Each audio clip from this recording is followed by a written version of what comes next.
When Solomon had finished building the temple of the Lord and the royal palace, and had achieved all he had desired to do, the Lord appeared to him a second time, as he had appeared to him at Gibeon.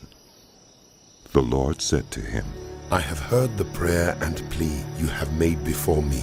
I have consecrated this temple which you have built by putting my name there forever. My eyes and my heart will always be there.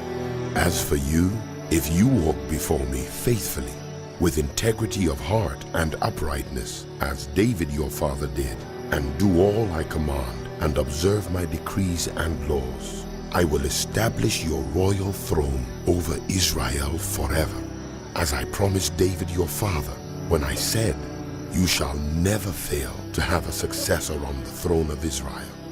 But if you or your descendants turn away from me and do not observe the commands and decrees I have given you, and go off to serve other gods and worship them, then I will cut off Israel from the land I have given them, and will reject this temple I have consecrated for my name.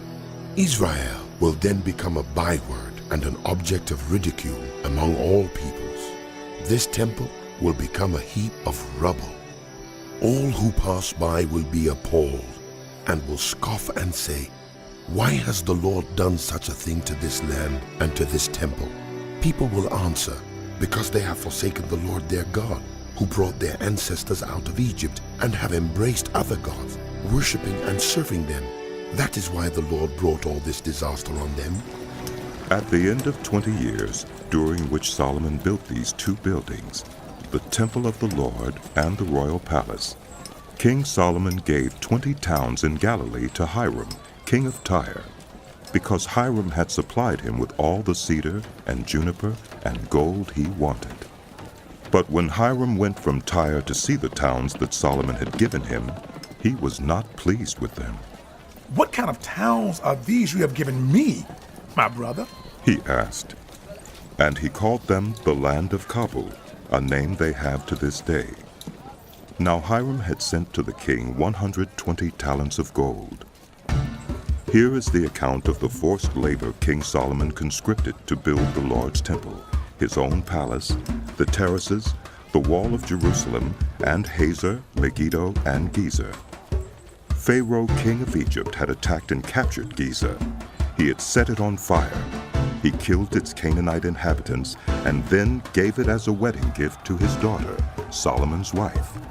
And Solomon rebuilt Gezer.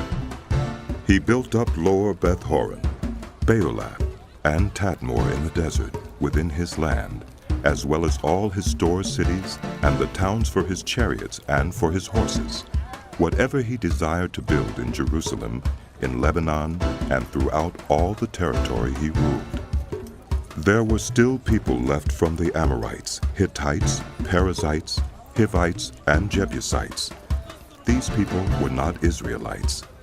Solomon conscripted the descendants of all these people remaining in the land, whom the Israelites could not exterminate, to serve as slave labor, as it is to this day. But Solomon did not make slaves of any of the Israelites. They were his fighting men, his government officials, his officers, his captains, and the commanders of his chariots and charioteers. They were also the chief officials in charge of Solomon's projects, 550 officials supervising those who did the work. After Pharaoh's daughter had come up from the city of David to the palace Solomon had built for her, he constructed the terraces. 3 times a year Solomon sacrificed burnt offerings and fellowship offerings on the altar he had built for the Lord, burning incense before the Lord along with them, and so fulfilled the temple obligations. King Solomon also built ships at Ezion-Geber, which is near Elath in Edom, on the shore of the Red Sea. And Hiram sent his servants, sailors who knew the sea, to serve in the fleet with Solomon's servants. They sailed to Ophir, and brought back 420 talents of gold, which they delivered to King Solomon.